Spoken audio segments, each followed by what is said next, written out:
Hey everybody, welcome to Drive Thru Review 341. Today we're going to talk about Historia. And this is a brand new civilization game from Giochix. It was on Kickstarter last year. And this plays 1 to 6 players. It takes you about 2 hours or so to play the game. It's the first of 3 videos I'm going to do reviewing some civilization themed games.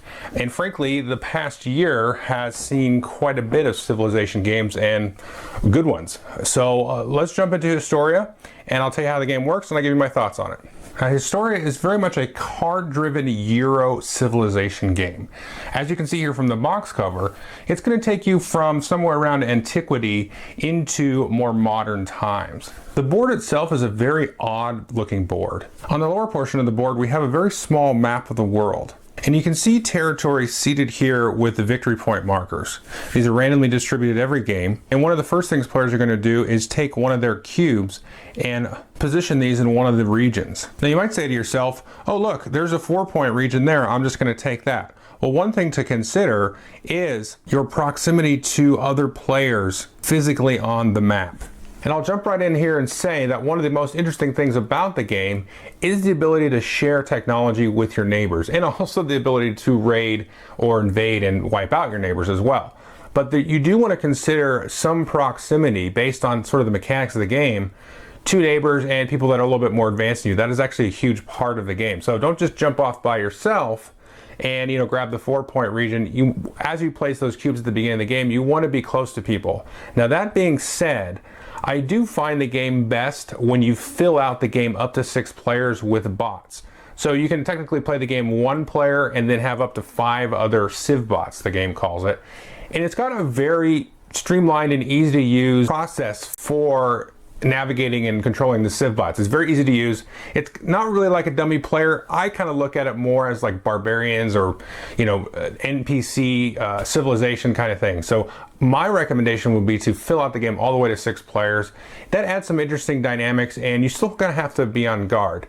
Now I will say there are 3 different sort of levels of the AI. I will say just play at that medium level and don't worry too much about playing with the lower level or the higher level. I think the higher level is a little too strong. Maybe I'm just not good at the game, and I think the lower level is a little too weak. The other main part of the board is this giant technology matrix. And so as players take different actions through card play, they're going to move either horizontally or vertically on this matrix, and that's going to increase either their military or their technology level. It's also going to be a way for players to score points whenever we have a scoring round. You can see here the yellow player is in kind of the yellow section, and there's a key here at the top of the board that shows that anybody that's in the yellow section is going to get 2 points. Whereas if you've made it all the way to the most industrialized section of the board, you'll get 5 points plus the recovery of one of your action cubes. Finally, in the lower left-hand portion of the board, we have a round track. And as players take turns, they're going to have the option of playing a revolution action, which is going to trigger the end of that round. And then based on the iconography in each of these different sections, as this white pawn moves around the circle, you're going to get some different recovery abilities like getting cubes back. You're going to score different things. And then as it makes a full circle, you're going to go into a second and then a third era. And then finally at the end of the third era, the game will be over. Now each player is individually going to get their own personal deck of cards. Each player is going to get an identical set of action cards. And we can see these here. And here's one example of these, and this is the art card. And very simply what this is you can spend an action cube to build a wonder. And then later on, once you've upgraded your technology a little bit, you'll have the option of spending 3 to build 2 at once. Now the second type of card is the advisor card. And these are unique to each civilization. Here you can see the Chinese, and these range the gamut of history. So you can see we have Confucius here, but we also have a much more modern figure in Chinese history of Bruce Lee. Very simply, what's going to happen on a turn is each player is going to choose a card, play it face down, and then reveal them. And then in turn order, they're going to be resolved. So you choose simultaneously and then resolve in turn order. But as you move up the technology track, you're going to have the option to play 2 and then maybe even 3 cards at once on your turn. Now when you play an action card, it goes into kind of a discard pile where you're not able to access it until you take an action to recover the card, or sometimes at the end of a round, you'll be able to recover some certain cards.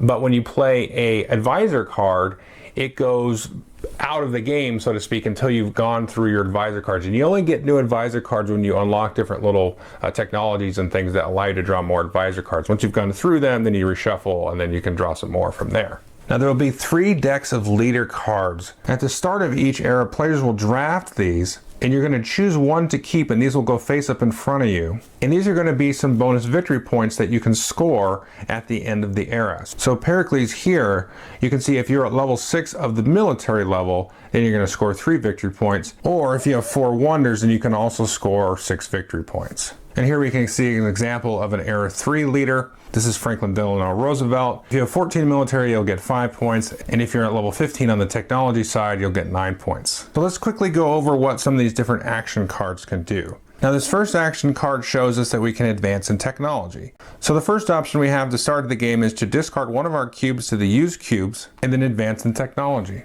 Now players will start with 2 cubes in their color in front of them, having placed 1 on a region of the board, and they will also have 1 cube in the used cube supply. There's also a general used cube stock off to the side of the board, but as the game moves along, you'll be able to pull more cubes out of the general stock. So as you spend cubes, they'll go into the used cube pile, and when you take the action to advance your technology, you're always going to move the disc to the right. Now if you're blocked from moving it, then you're not going to be able to do that. You're going to have to move up on the matrix first. And that comes into play when we take the action to advance our military.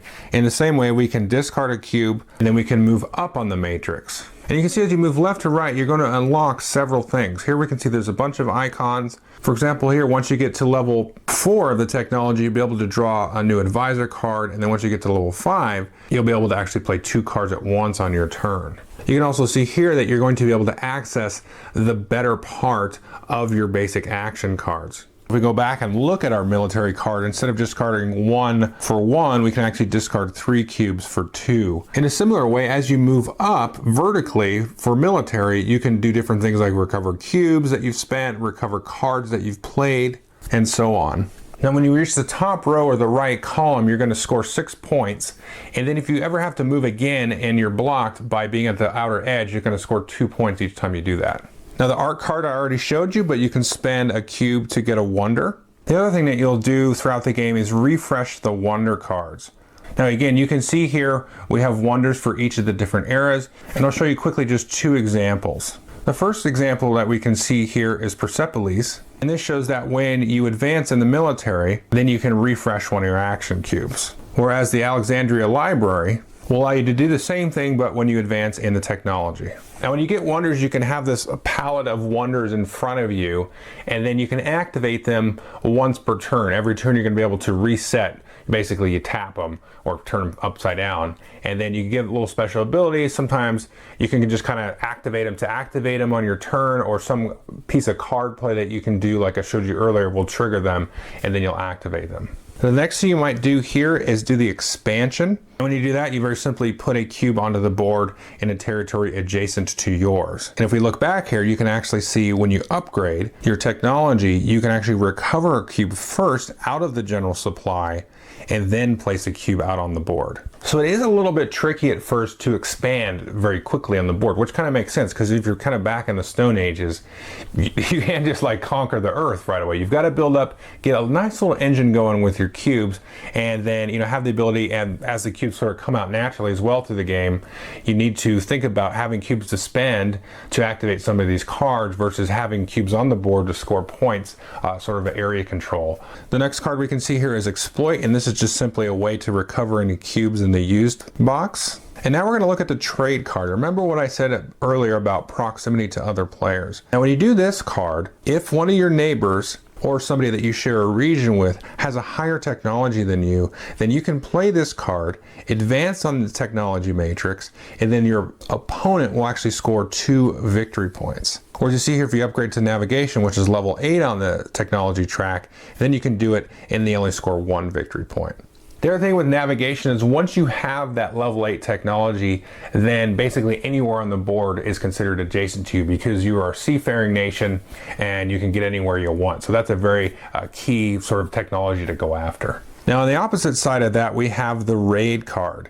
In any of your neighbors that have a lower military level than you can play this against them and either recover 1 cube and get 1 victory point, or if you've advanced to having gunpowder, you can recover 2 cubes and get 2 victory points. Which leads us to war. And anybody that you actually share a territory with, you can go to war as long as you have more military strength than them. You eliminate 1 of their cubes to the supply, and then you get 2 victory points. Or if you've upgraded to nuclear technology, you get 4 victory points. This next card is tourism, and it's not available for a little while in the game. You've got to be at least level 12 or 15 in technology, and it says here you get 1 point for every 4 wonders, and then once you've upgraded to the internet age, you get 1 point for every 3 wonders. Finally, the revolution card is going to signal the end of the round. So if somebody plays this, then that's going to give everybody a queue, and everybody's going to play out any remaining cards they may have played, and that will be the end of the round. Now, the person that plays the revolution card will take their revolution card back into their hand, search through their discard pile, recover 1 of those cards, and then we go into the end of round scoring and phases. Finally, remember, you can also play advisor cards, and these do a variety of effects across the different civilizations, letting you score points, sometimes doing certain things easier. Sometimes you want to play these cards paired with a particular action card to kind of beef up that action card. Now again, after somebody's played a revolution, we're going to go through some end of round phases, but this is going to vary depending on where the markers are on the board. Sometimes you'll recover cubes. You'll always score wherever you are at on the technology matrix. And twice per era, you'll be able to score victory points based on any regions that you control by yourself on the map, as well as recover cubes. So that's basically the game. Everybody's playing cards. Now, one thing to mention about the revolution card is you can't play that unless you've already played 3 cards that round. I mean, that way, revolution, the game's over in 5 seconds. But so you're going to be playing cards, advancing, taking control of the board, kind of moving up in the different areas of the technology, kind of looking for spots where you can combo, like, okay, if I play this and I go up military, I'll be able to recover a card or get a cube, and I'll be able to do this, and I'll have some extra cubes, and I can kind of make a little stab at it. And like, how much longer am I going to have higher military than my neighbors, because they're right behind me and they're catching up, so it's now a good time to play war. But the thing you have to consider is all this is happening simultaneously to a degree, but you can see what people have played. So it's very interesting as the game evolves, and once the board kind of fills up, so to speak, and everybody has a certain level of technology and is able to access different areas, they get navigation, that really changes the game up quite a bit. It's very interesting, sort of kind of getting a read on your opponent, almost like in a blind bid kind of sense. So what do I think of the game? Well, I really have enjoyed this quite a bit. Now, that is with a couple of, I wouldn't necessarily call them caveats, but there are some ways that I seem to like the game better. Now, there are some tokens that you can put out on the technology matrix, and players kind of draft that, so to speak, at the beginning of the game, or certain spots on the technology matrix will award you points, or similar to moving up military, they'll give you cards and cubes and things. I really think you should play with that after playing the game once or twice, because the game will start to feel, it doesn't really feel scripted, but it feels like it could eventually be scripted once you kind of get the hang of the pacing and how the cards go, because you always recover usually the 2 oldest cards, the cards you played longest to go back into your hand. So you get kind of a little bit of rhythm, but adding those sort of out on the game on the technology matrix will really kind of change things up. So it adds kind of like new combos to shoot for, is what that does. The other thing I really like is the event cards. So there's a stack of event cards that you can flip up each round, and then they're going to kind of change up the game. So maybe something bad will happen to you if you try to activate your technology, or it'll just be bad in general or something. So that's going to also change up a little bit of the strategy and kind of keep the game fresh a little bit. And also, as I said, you want to really fill out the board with the civ bots, or the rules kind of suggest this too, that everybody kind of play close to each other anyway. But I kind of like the idea of sort of like barbarian tribes or non-player civilizations out there on the board, because it'll really change things up where if me and you are close to each other, we can kind of cooperate at the beginning of the game, because hey, we're trading technology a little bit, and maybe you raid me for some points or whatever. It's not a big deal. But if you go to war with me, that's a different story. So there's that aspect of it as well. Whereas if somebody kind of goes off on their own and you don't have the Civ bots, then they've got nobody to really trade with. And that trading is a huge part of the game. So if you don't add the Civ bots, definitely put everybody in proximity to each other. But then you know you've got the opportunity to really go after somebody. Now you can't ever remove anybody's last cube from the board. But so yeah, I really enjoy this. I like the whole sharing technology. I like a lot of Civ games don't go from like prehistory to modernity. But yeah, I don't think that's necessarily a bad thing, but I do like that in Civ games where it goes kind of the whole gamut of history, and you can really see the evolution. There's a huge story arc to that, which I really enjoy. But yeah, I like the leaders, the advisors, and you get the leaders, which is interesting. That gives you kind of a path to shoot for, and again, mixing that with the tokens that you put on the technology matrix, that's going to keep the game very fresh and interesting, because I think the more you mix it up, the better it's going to be, because it is a little dry. It feels a little dry, you know. It's very much like, you go to war and you win because you're ahead.